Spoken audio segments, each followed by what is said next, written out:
This is round 12 from the 2014 World Rapid Chess Championship. Carlsen has white versus Vishy Anand.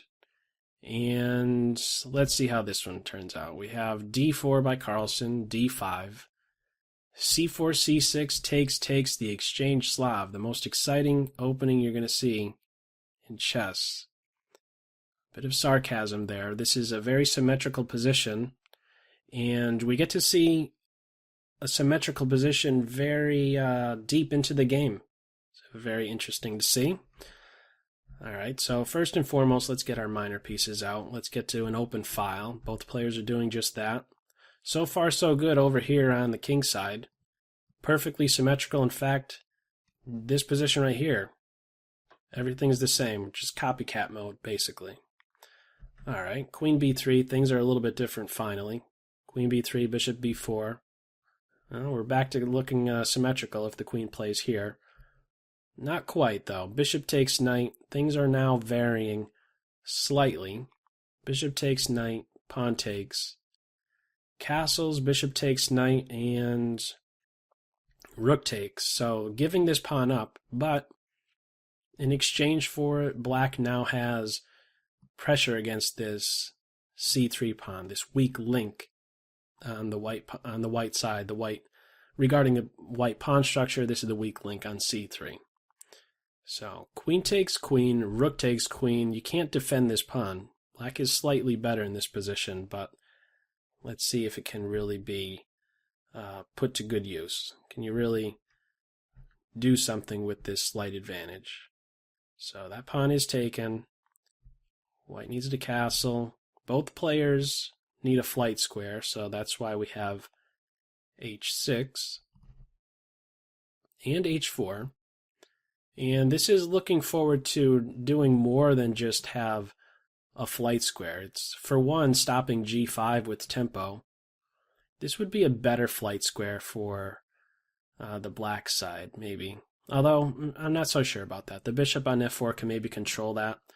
But this was one of the ideas, to maybe kick this bishop back, get the king up, move the knight, and then play f6.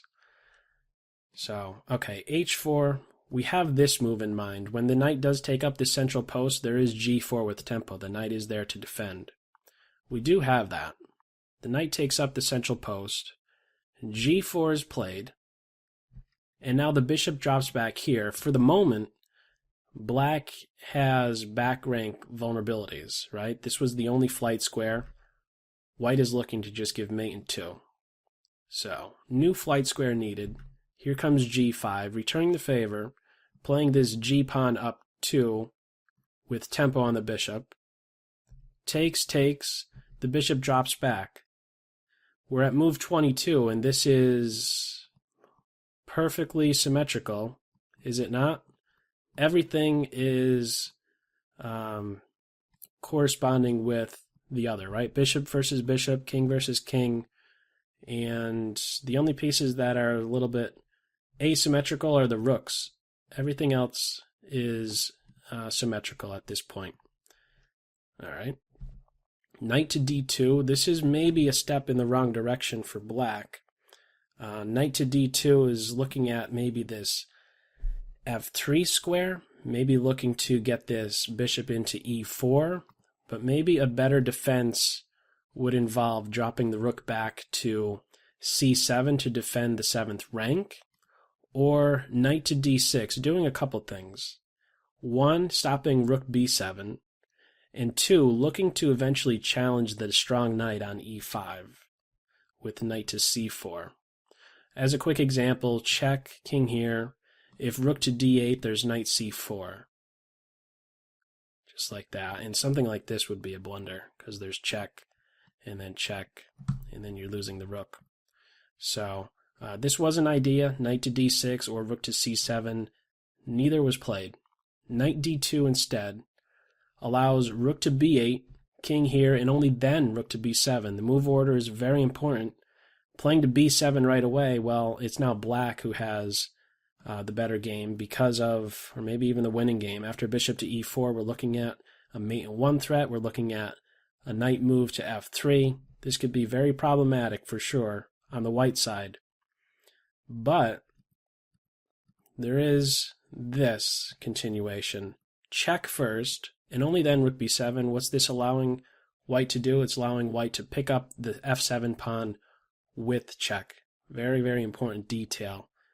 Because now after bishop e4, you can grab on f7 with check and now play f3, kicking the bishop and granting your king a new square on f2. So very timely. You have to be very accurate, and white was, giving first the check and only dropping back. So here comes f3, knight takes. If you take with the knight, you're dropping the rook. So we're now entering an unbalanced situation. Rook takes knight, bishop takes knight, knight takes bishop, and we have this situation going on, right? Rook and what turns out to be rook and pawn, rook and passed h-pawn versus two minor pieces. So this could certainly be a very scary pawn. It's not so easy to coordinate the knight and bishop when you don't have the king's assistance. It's not so easy to do that, to stop that passed pawn. So first it's bishop d6, keeping an eye on that a3 square. Maybe there's a way to get the knight also in a spot where he can watch over a3. So here comes the pawn, a5, knight takes, a4, king to d1, and, well, a better move, instead of king to d1 to inch over, would have been to take on e6 immediately. We'll see that even world champions make blunders. After a4, king d1, rook b2, and knight takes e6. This was a mistake. Rook to b6. I believe Carlsen simply miscalculated, right? One of these pieces are going to be lost. Okay, so rook to b6 it is. What would have been better after this point right here? Instead of king to d1, take the knight right away. At the very least, after something like this, you could take, and then you could get your knight up here, and maybe it's white who's trying to press for a win. Maybe. Certainly not the worst side. But as it was here, king d1 was played, king b2, knight takes e6, rook to b6. One of these pieces will be won, and, well, which one are you going to give up? Knight to f4 was played. The better move is king to c2, and if rook takes bishop, there's now knight to c5. This is doing two things, pressure on the pawn and stopping the rook from getting behind it. If pawn push, king b3, you're going to get this pawn. Let's say something like this. You could take, this might be one variation.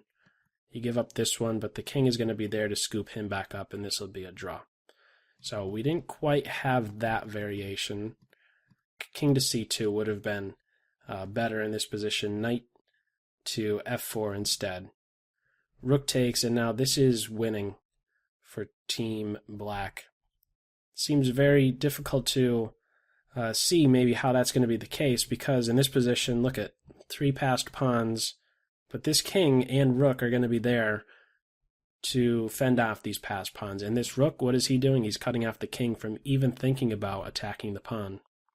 So, very nice technique here by Anand. After a3, e4, what do you do? If you go to a2, you're getting hit with the fork. So e4, the king gets working.